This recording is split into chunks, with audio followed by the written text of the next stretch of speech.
नमस्कार दोस्तों।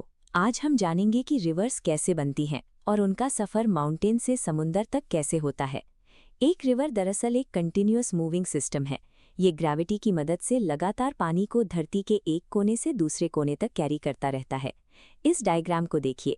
रिवर की लाइफ साइकिल 3 हिस्सों में बटी है: अपर कोर्स, मिडिल कोर्स और लोअर कोर्स।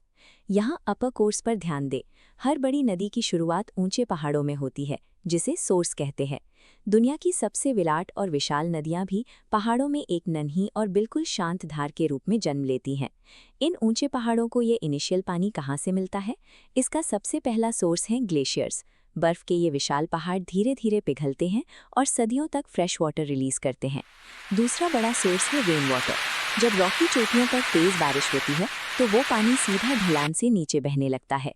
तीसरा सोर्स है स्प्रिंग्स यानी झरने।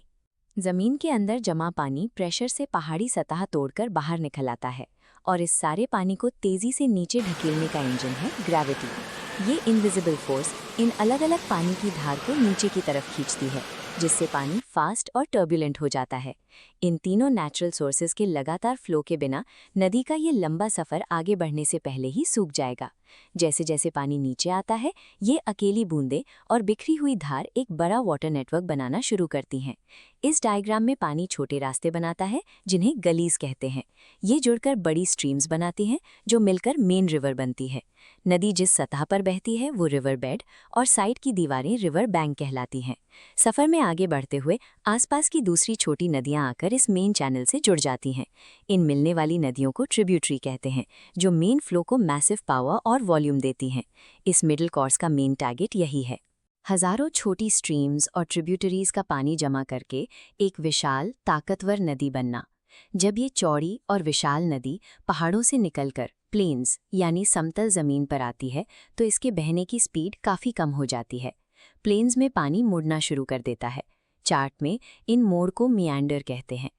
कभी एक कर्व इतना घूम जाता है कि वो मेन चैनल से कटकर एक क्रेसेंट शेप की झील बन जाता है, जिसे ऑक्सबो लेक कहते हैं। स्लो बहने के बावजूद इस पानी में बेहद ताकत होती है। ये अपने किनारों पर लगातार इरोजन करता है, पत्थरों को काटता है और अपने साथ मिट्टी और सैंड आगे कैरी करता है। बहने के इस पूरे प्रोसेस में नदी एक स्किल्ड मूर्तिकार की तरह काम करती है, जो लगातार अर्थ के लैंडस्केप की शेप और डिज़ाइन को बदलती रहती है। अपने आखिरी पड़ाव में लैंड का स्लोप बिल्कुल फ्लैट हो जाता है और नदी समुंदर के दरवाजे पर खड़ी होती है। यहाँ आकर नदी थक चुकी होती है और पूरे रास्ते जो मिट्टी और रेत उसने कैरी की थी उसे यहाँ ड्रॉप कर देती है। इस एक्यूमुलेशन से पानी ब्रांच होकर एक नेटवर्क बनाता है, जिसे इस तस्वीर में डेल्टा के रूप में दिखाया गया है। लेकिन हर बार डेल्टा नहीं बनता। कई बार नदी का फ्रेश पानी और समुंदर का सॉल्टी पानी एक खुले चौड़े मुहाने पर डायरेक्टली आपस में मिल जाते हैं। इसे एस्चुरी या रिवर माउथ कहते हैं। यहाँ आकर नदी अपना सफ़र समाप्त करती है और पहाड़ों से लाए गए सारे फ्रेश वाटर और न्यूट्रिएंट्स को एक नए ओशन इकोसिस्टम के हवाले कर देती है। सदियों से इंसानी बस्तियां और बड़े शहर नदियों के किनारे ही बसते आए हैं, क्योंकि इनका पानी खेती, पीने और हमारे सर्वाइवल के लिए सबसे ज़रूरी है। हमारी धरती पर गंगा, अमेज़न और नाइल जैसी विशाल नदियाँ इस बात का सबूत हैं कि इनका स्केल और इम्पैक्ट कितना बड़ा है। आइए इस सफ़र को रिवाइज करें।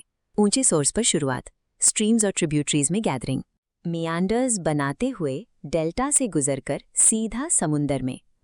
ये नदियाँ धरती का नेचुरल सर्कुलेटरी सिस्टम है, जो सबसे ऊंचे आइसोलेटेड पहाड़ों को दुनिया के विशाल समुंदरों के साथ जोड़ने का काम करती हैं।